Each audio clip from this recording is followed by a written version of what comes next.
नमस्कार. मी रश्मी नारकर. आज मी तुम्हाला एक छानशी प्राण्यांची गोष्ट सांगणार आहे. हे बोधकथा गोष्टीचं पुस्तक आहे. यामधूनच गोष्ट नंबर 6 बुडबुड घागरी ही गोष्ट सांगणार आहे. या कथेचं हे जे पुस्तक आहे हे जर तुम्हाला हवं असेल तर माझ्या डिस्क्रिप्शन बॉक्समध्ये याची लिंक मिळेल. त्यातून तुम्ही पुस्तक ऑर्डर करू शकता.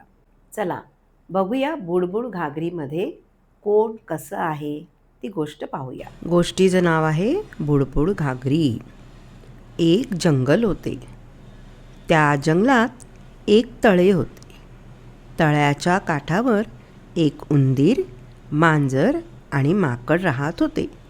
तिघांची खूप चांगली मैत्री होती. तिघेही सोबतच फिरायचे, एकमेकांना मदत करायचे, गप्पा गोष्टी करायचे. एकदा त्यांनी खीर करायचे ठरवले. मांजर गेली दूध घेऊन आले. उंदीर गेला साखर आणि तांदूळ घेऊन आला. माकड गेले पातेले घेऊन आले. सर्व तयारी झाल्यावर त्यांनी तळ्याच्या काठावर एक चूल केली. जंगलातली लाकडे आणून जाळ केला. सर्वांनी मिळून खूप छान खीर तयार केली. खीर तयार झाल्यावर तिचा छान गोड वास सुटला. त्या वासाने तिघांनाही भूक लागली. खीर खाण्यासाठी ते पुढे झाले. खीर गरम होती.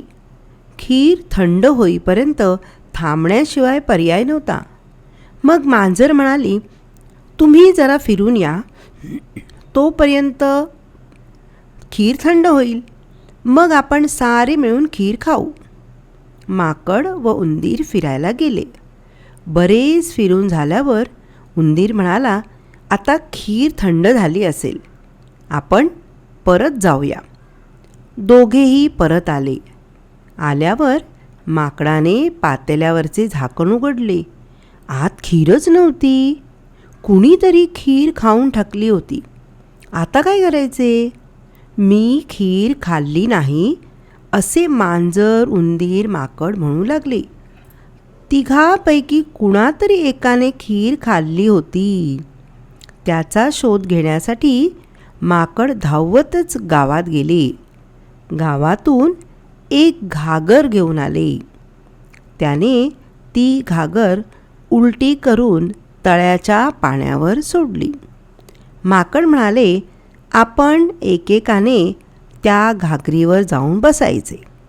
मी खीर खाल्ली तर बुडबुड घागरी असे म्हणायचे.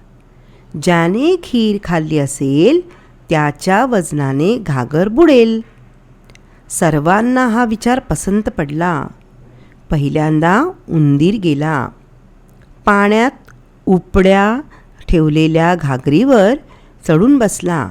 घागरीला म्हणाला, वरचे डोंगरी चिक चिक करी, मी खीर खाल्ली तर बुडबुड घागरी. घागर काही बुडाली नाही. उंदीर परत काठावर आला. त्यानंतर लगेच माकड गेले आणि घागरीवर बसले. घागरीला म्हणाले, वरचे डोंगरी हुप हुप करी, मी खीर खाल्ली तर बुडबुड घागरी. घागर काही बुडाली नाही. माकड उडी मारून काठावर आले. आता मांजरीची पाळी होती. मांजर काही घागरीवर चढेना. माकडाने तिला पाण्यात ढकलले. मांजर घागरीवर चढली. घागरीला म्हणाली, वरचे डोंगरी म्याव म्याव करी, मी खीर खाल्ली तर बुडबुड घागरी. आता तिला जरा भीती वाटू लागली. का बरं? कारण तिनेच खीर खाल्ली होती ना. मांजरीला घेऊन घागर बुडू लागली. म्हणजे हळूहळू ती घागर खाली खाली जाऊ लागली. तिला वाटलं, आता माझं काही खरं नाही, मी बुडून मरून जाणार, हाच विचार करू लागली. सर्वांना चोरून मांजरीनेच खीर खाल्ली होती. माकडाने मांजरीला हात दिला व बाहेर काढले. मांजरीने क्षमा मागून पुन्हा लबाडी न करण्याचे वचन दिले. या गोष्टीतून आपल्याला काय समजले की लबाडीने आपला फायदा झाला, पण नुकसानही तितकेच होते. म्हणून लबाडीने कोणतेही काम करू नये. आवडली ना गोष्ट तुम्हाला?